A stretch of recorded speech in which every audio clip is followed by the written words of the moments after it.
Por que se usa fumo, por que se usa bebida na Umbanda? Cachimbo, charuto, as bebidas de forma variada. Isso tem alguma explicação racional? Tem alguma explicação energética? Será que isso faz mal para o médium? O uso do fumo e da bebida pode ser evitado? Pode ser suprimido dos trabalhos umbandistas? Eu quero responder essas perguntas hoje, por quê? Porque não tem nenhuma prática presente nos rituais de terreiros que gere tanta discussão, que seja tão controversa quanto a utilização do fumo e das bebidas alcoólicas pelas entidades incorporadas. Então eu quero conversar com você para explicar o porquê que se usa e para responder a todas essas perguntas que eu fiz agora há pouco. Como que isso era visto lá no início da Umbanda? No princípio, como as pessoas não conheciam muito bem ainda a Umbanda estava se formando, muita gente pensava o seguinte, e aliás tem muita gente que ainda pensa da seguinte forma, né? Que os guias utilizam o fumo e utilizam as bebidas porque eles gostam de usar aquilo. Ou seja, é da sua preferência, são objetos, são elementos da sua preferência. Lá no início da Umbanda, muita gente pensava isso. E hoje ainda tem gente que pensa.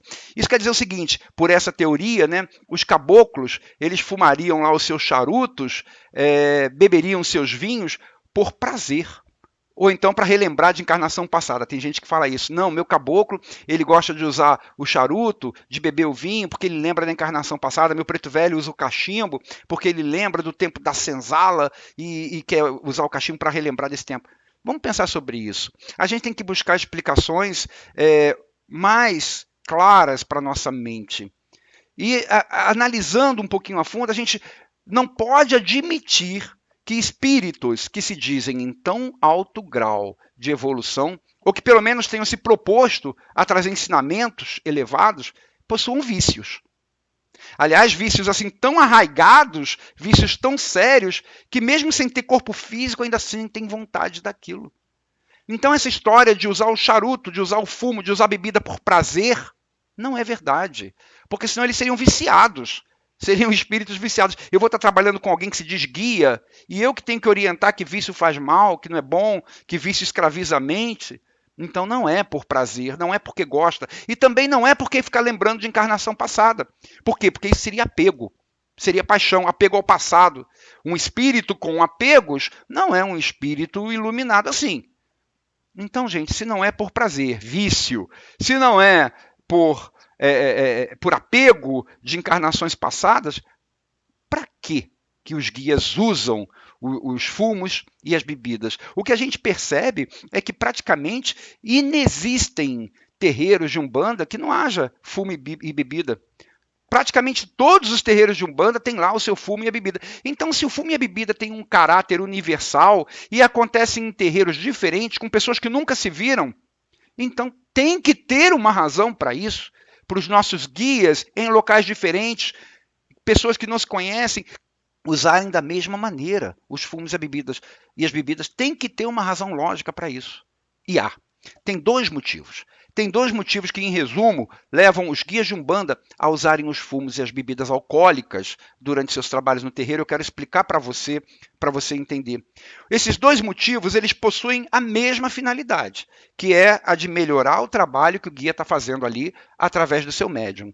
A diferença entre esses dois motivos que eu vou falar é somente o processo, como esses motivos se dão, né, para que o médium, para que o objetivo seja alcançado.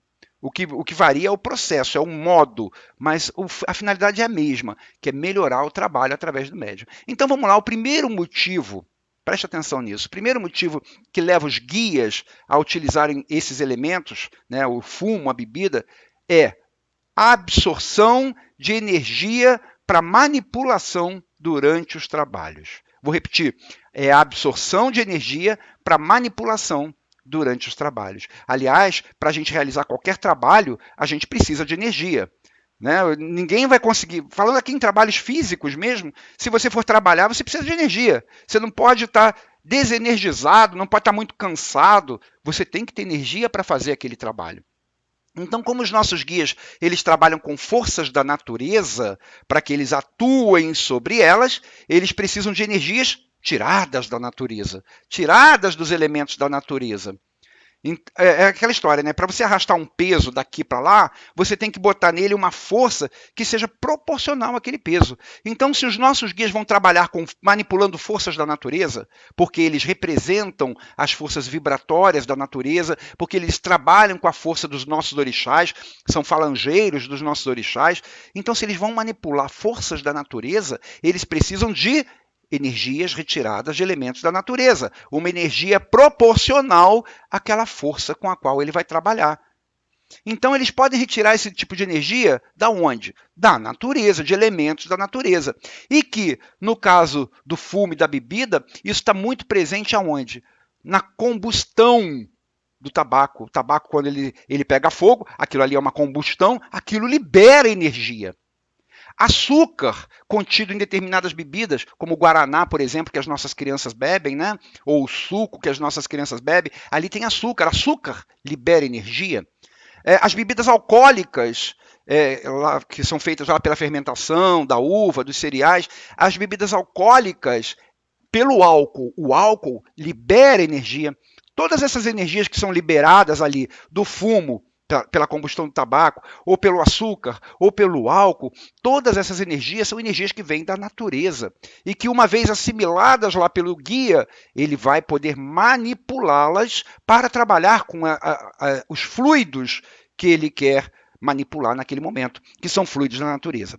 Então, o tabaco, por exemplo, o fumo, né? O fumo, ele absorve muita energia da natureza, não apenas por ser uma planta. Só por ser planta, ele já absorve, já tem energia da natureza. Mas ele absorve também porque, enquanto ele está crescendo ali, ele está absorvendo energia do solo, que são as energias telúricas, está absorvendo energias do ambiente, energias que vêm do sol, energias cósmicas. Então, isso por si só já dá ao tabaco, ao fumo, uma propriedade de ser assim uma grande bateria de energia da natureza. Ele acumula ali muita energia que é útil para o nosso guia trabalhar, manipular fluidos da natureza.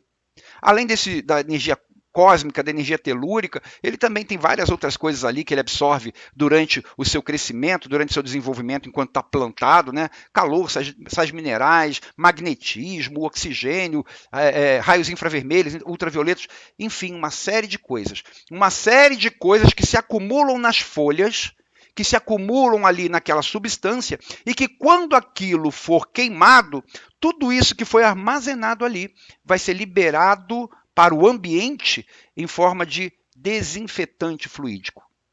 É claro, se eu simplesmente pegar uma folha de fumo e botar ali para queimar, isso não tem este valor tão grande de desinfetante fluídico, mas vai ter este valor quando for manipulado pelos nossos guias, que sabem manipular energias da natureza e atuando sobre aquele fumo, aquele tabaco que está tão impregnado de energias, conseguem explodir para o ambiente aquelas energias em forma de desinfetante fluídico. E com esse desinfetante fluídico é capaz de eliminar do ambiente miasmas astrais, formas astrais negativas, energias ruins, qualquer coisa ruim. É por isso que é usado muitas vezes como defumador, inclusive, porque manipulado pela mente do nosso guia, ali aquela fumaça daquele fumo, ela vai expandir para o ambiente como se fosse um grande desinfetante, liberando para o ambiente aquelas energias todas que estavam acumuladas nas folhas. E no caso das bebidas, por exemplo, quando a bebida alcoólica ela evapora, as moléculas dela mudam bruscamente do seu estado de vibração, né? Elas passam, porque a bebida passa do estado líquido para o estado gasoso, e aí as vibrações são alteradas das moléculas daquela substância. E aí, com esta mudança brusca, também acontece a descarga de miasmas, de fluidos grosseiros, de energias negativas, pelas entidades que estão ali manipulando aqueles fluidos. Da mesma forma, a fumaça do fumo, quando ela é utilizada pelo guia, ela auxilia na eliminação das energias que estão ali no ambiente e impede ainda que outras energias dos consulentes possam atrapalhar os médiuns. Então você vê, por exemplo, um consulente que está hipercarregado, cheio de cargas astrais, e o guia está atendendo ele, tem que aconselhar, tem que resolver o problema da pessoa, mas o guia está incorporado no médium. Então aquela fumaça ali entre o guia, entre o consulente, aquela fumaça impregnada dessas energias da natureza, manipuladas pela mente do guia, elas vão fazer uma espécie de cortina, de barreira protetora para que as energias do consulente não cheguem ao médium. Estão percebendo como tem importância? Aí você me pergunta assim, mas por que os guias da Umbanda usam o fumo e a bebida para poder fazer os seus trabalhos, e lá no centro espírita, no centro kardecista, os espíritos não precisam usar? Justamente por este motivo de que os nossos guias de Umbanda trabalham com energias da natureza. Eles atuam sobre fluidos da natureza. Lá no centro espírita não há o trabalho com energias da natureza. Lá no centro espírita, o tipo de trabalho é muito diferente. Então, não é preciso mover energias da natureza. Se não é preciso mover energias da natureza, não é preciso absorver energias da natureza para movê-las. Então, minha gente, por tudo isso que eu falei aqui para você, que é o primeiro motivo que leva o guia a usar o fumo e a bebida, você já deve ter percebido que o que leva o guia a utilizar este ou aquele tipo de bebida ou de fumo não é porque ele gosta. Ah, eu gosto do charuto, eu gosto do cachimbo, eu gosto da cachaça, eu gosto da cerveja. Não, não é isso. Não é a sua preferência, é a necessidade energética. É o tipo de trabalho que ele realiza, o tipo de vibração que ele precisa e que se encontra naquele elemento. E que ele, utilizando aquilo, manipulando aqueles fluidos, manipulando aquelas energias, ele consegue o resultado que ele quer. Guias de Umbanda, por exemplo, que lidam com energias mais densas, como o povo de rua, como Exu, Pombagira, precisam de maior absorção de energia. Lembra da história do peso? A gente vai arrastar um peso de um lado para o outro, tem que empregar nesse peso uma força capaz de arrastar. Então, quanto maior o peso, maior tem que ser a força. O peso é levinho, uma forcinha pequenininha. Então, os nossos Exus e Pombagiras, como eles lidam com energias mais densas, aquelas energias que atrapalham as pessoas, que vêm do submundo astral, de obsessores, como eles lidam com isso, essas energias são mais densas, eles precisam de maior absorção de energia. E é por isso que eles bebem bebidas com maior teor alcoólico. Porque o álcool, a maior quantidade de álcool, vai dá para eles o combustível, a força para poder empurrar aquele peso. É por isso que eles bebem cachaça, uísque, essas bebidas que são muito fortes. Em contrapartida, se você olhar bem, as nossas crianças, né, as ibejadas, elas não trabalham com esse tipo de energia. E então elas precisam de um outro tipo de energia mais sutil. Então elas retiram essa energia mais sutil da onde? Do açúcar. Do açúcar dos doces, dos refrigerantes, dos sucos que elas bebem. Elas não precisam trabalhar com energias densas, então não precisam absorver tanta força, tanta energia da natureza para arrastar aquele peso tão grande. E aí o que basta para elas é o açúcar, que também dá energia. Então, de acordo com o tipo de trabalho que o guia vai fazer, é que ele usa este ou aquele fumo, esta ou aquela bebida, e aí tem uma grande gama de bebidas, né? Champanhe, cerveja, uísque, vinho, várias bebidas aí que os nossos guias utilizam de acordo com o trabalho. Mas esse é só o primeiro motivo que levam os nossos guias a utilizarem os fumos e as bebidas. A segunda razão, minha gente, eu acho assim que é muito mais importante. Aliás, é mais complexa, e até para entender um pouquinho complexa. Para entender, então, a gente tem que entender como que ocorrem os fenômenos da incorporação. Como que acontece a incorporação? A incorporação entre você e o seu guia, ela acontece pela sintonia dos campos vibratórios entre o médium e o guia. Os campos vibratórios são aquelas camadas de energia que são liberadas em determinadas frequências, liberadas da nossa mente, dos nossos sentimentos, são produzidos, em outras palavras, pelo que a gente pensa e pelo que a gente sente, e pelos nossos hábitos, e ficam aqui ao nosso redor em determinada frequência. Esse é o nosso campo vibratório. O nosso campo vibratório normalmente vibra numa frequência muito baixa, porque a gente tem uma série de preocupações, irritação, hábitos perniciosos, então vibra numa frequência baixa. O campo vibratório dos nossos guias, que também é gerado pela mente, pelo sentimento deles, vibra numa frequência muito maior. porque eles não têm os hábitos que a gente tem, os pensamentos que a gente tem, a irritação que a gente tem, os sentimentos que a gente tem. Então, o nosso campo vibratório vibra numa frequência aqui nesse nível. O campo vibratório dos nossos guias vibra numa frequência muito alta. Como é que vai ter a incorporação, se a incorporação tem que depender da sintonia, do encontro desses campos vibratórios? Para que ela aconteça, duas coisas têm que acontecer. Nós temos que elevar as nossas frequências e o nosso guia tem que abaixar dele. Nós aprendemos a elevar a nossa frequência ao longo do nosso desenvolvimento mediúnico, porque quando a gente está se desenvolvendo, a gente vai adaptando a nossa mente a se concentrar, a elevar os nossos pensamentos, e com isso, a gente vai aos pouquinhos atingindo níveis maiores de frequência do nosso campo vibratório. Isso é o desenvolvimento mediúnico. É a gente aprender a elevar nossas frequências para se sintonizar com o guia. Resumindo, é isso o desenvolvimento. E os nossos guias, como é que eles vão abaixar a frequência deles? Se o campo vibratório é resultado do que a gente pensa e do que a gente sente, a gente melhorar o nosso é uma coisa, é fácil. Porque apesar de eu não ter pensamentos e sentimentos cheios de virtude o tempo inteiro, quando eu estou ali no terreiro, eu estou concentrado, eu estou exercitando bons pensamentos e com isso meu campo vibratório está aumentando. Isso é relativamente fácil. Agora, para alguém que pensa e sente sempre tudo de forma muito boa, porque é um espírito elevado, como é que vai abaixar? Vai ter que pensar em coisa ruim? Vai ter que, aquele espírito ali que ama a todos, de repente vai ter que falar assim, eu não amo mais ninguém, eu odeio fulano. Isso não acontece, ele não tem como fazer isso, não tem como modificar o seu sentimento para pior. Nunca acontece isso.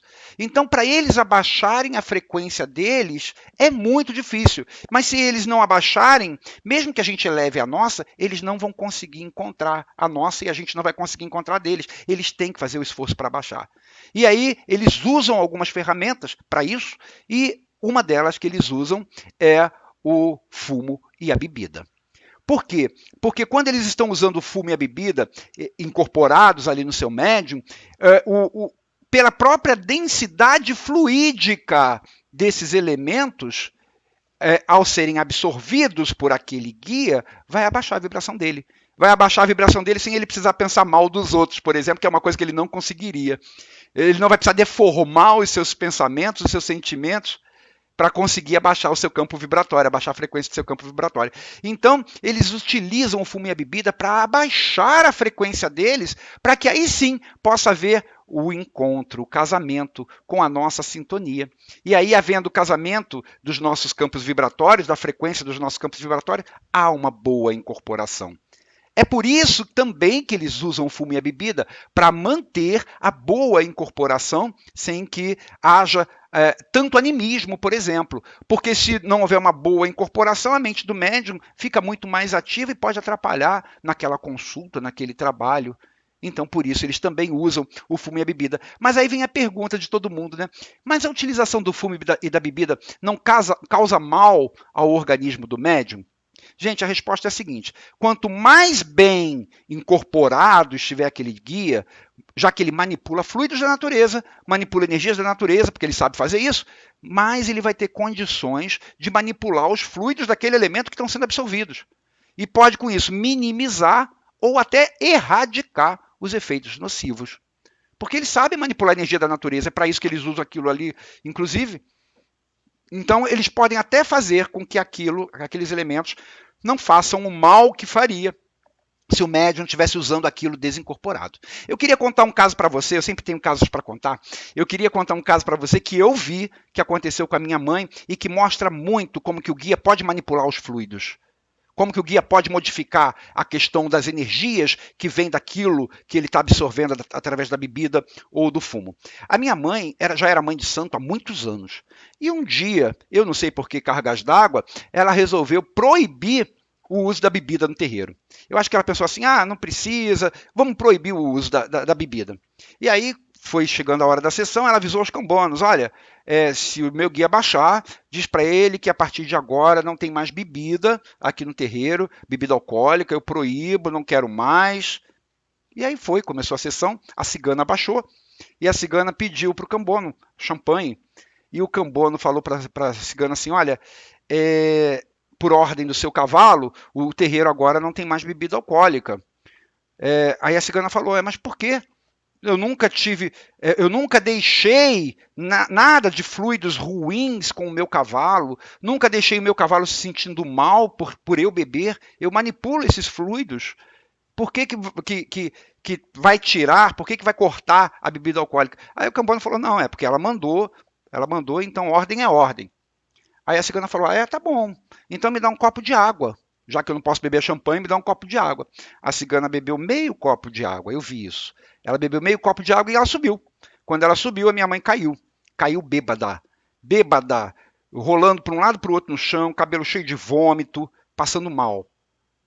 Aí até que a gente conversando com ela, falou para ela, olha, isso aí é a cigana mostrando para você que ela pode manipular os fluidos da bebida e que por isso não teria problema deixar a cigana beber. Não teria problema deixar continuar com a bebida alcoólica no terreiro. Aí a minha mãe entendeu, né, pediu desculpas para a cigana baixou outra vez. Aí a cigana baixou e falou, agora me dá um pouquinho de champanhe. Deram um pouquinho de champanhe para ela, a cigana bebeu, subiu, minha mãe estava nova, estava outra. Então o que foi? É surra? Não, não é surra. Foi uma lição que a cigana quis mostrar para minha mãe. A cigana quis mostrar para ela que, olha, nós temos condição de manipular os fluidos que vêm daquela bebida. Então, eu deixei você passando mal com um pouquinho de água. Agora, se eu posso fazer isso, é porque eu posso também beber uma bebida alcoólica e não deixar passando mal. E não deixar aqueles fluidos, eu posso manipular aquele fluido de forma a não fazer mal para você. Mas essa questão, minha gente, do quanto o guia consegue manipular esses fluidos, essas energias, aquele elemento, isso depende muito do grau de sintonia entre o médium e o espírito. É por isso que uma das maiores cautelas que o dirigente espiritual deve ter, o dirigente da Umbanda, é impedir que os médiuns mais novos ingiram bebida alcoólica assim, quando estão incorporados, ou abusem do fumo. Por quê? Porque a gente sabe que ali, naquela fase de desenvolvimento, ainda tem muito talvez do animismo, a incorporação ainda não está naquele grau em que o guia consiga controlar perfeitamente esses fluidos, essas energias, esses elementos. E aí pode ser que o médium, se for beber aquilo, vai passar mal, vai ficar embriagado. Por quê? Porque não vai ter, mesmo que o guia queira, ele não vai conseguir manipular aqueles fluidos. Eu, por exemplo, minha gente, as pessoas que me veem trabalhando no terreiro devem pensar assim, ele é pinguço, porque os meus guias bebem cachaça, uísque, vinho, champanhe, um monte de bebida. Eu não bebo nada, eu não bebo nem cerveja. Uma vez, num Réveillon, eu fui beber meia taça de champanhe. Eu bebi para brindar, bebi meia taça de champanhe e comecei a ficar com a perna bamba. Eu falei, meu Deus, o que é isso? Nem parece que lá no terreiro a minha pombagira bebe meia garrafa de uísque durante um trabalho. Mas por que ela bebe meia garrafa de uísque? É porque ali do uísque ela retira o combustível para remover aquelas demandas, para remover aquelas energias, para arrastar aquele peso. Que ela está trabalhando, para arrastar aquele peso, aquela energia densa com a qual ela está tentando agir, sobre a qual ela está tentando agir, retirando as cargas, enfim, trabalhando espiritualmente. Então, se o médium não estiver com a incorporação em um determinado nível, a ingestão da bebida pode causar embriaguez, pode causar outros problemas. E pode haver terreiro que não trabalhe com bebida e com fumo? Sim, hoje já tem até terreiros que trabalham a incorporação sem utilização de fumo. Eu conheço, por exemplo, o Templo Guaraci do Brasil, do pai Carlos Bubi, e tem outros também, tem outros núcleos que não são nem de Umbanda, mas que trabalham com caboclo e que não usam nem fumo nem bebida. Como, por exemplo, lá no lar de Frei Luiz, eles também trabalham com caboclo, mas não tem fumo e não tem bebida. E o que depende para que seja dessa forma? Se a questão do fumo e da bebida é para abaixar o nível vibratório do guia, para que haja o casamento com o nosso, se não abaixar através do fumo de bebida, nós é que temos que levar o nosso. Temos que levar mais ainda o nosso. Então, pode acontecer? Pode, mas isso depende muito do adestramento do médium, do desenvolvimento do médium, da capacidade do médium de levar ainda mais a sua frequência vibratória até alcançar do guia sem que o guia tenha que abaixar dele.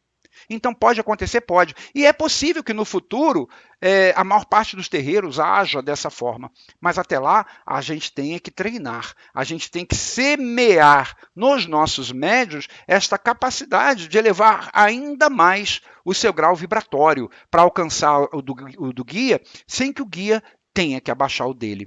Então a gente espera assim, né, que um dia os médios de amanhã sejam melhores que de hoje, não necessitem desse auxílio material para desempenharem a sua boa incorporação. Minha gente, eu espero que com as minhas palavras eu tenha esclarecido para você. O uso do fumo e da bebida não é de forma alguma porque o guia quer, porque o guia gosta, porque o guia é viciado. Tem uma razão energética, uma razão lógica, e que acontece na Umbanda e não acontece em outras religiões, como o Espiritismo, por exemplo, porque a forma de trabalho é diferente. As energias com que são trabalhadas são diferentes. São energias densas, são energias da natureza. E os nossos guias manipulam essas energias, e para manipular eles precisam do combustível, daquela força para arrastar aquele peso, força proporcional ao peso que vai ser arrastada. E além disso, eles precisam encaixar o campo vibratório deles com o nosso, e que é muito difícil, eles têm que fazer um esforço tremendo. Mas eles se sujeitam a usar o fumo e a bebida por amor a nós. Eles sabem que isso vai abaixar o campo vibratório deles, mas eles se sujeitam a isso, porque eles querem nos ensinar a nós sermos melhores. Minha gente, um grande beijo, fica com Deus, até o nosso próximo encontro.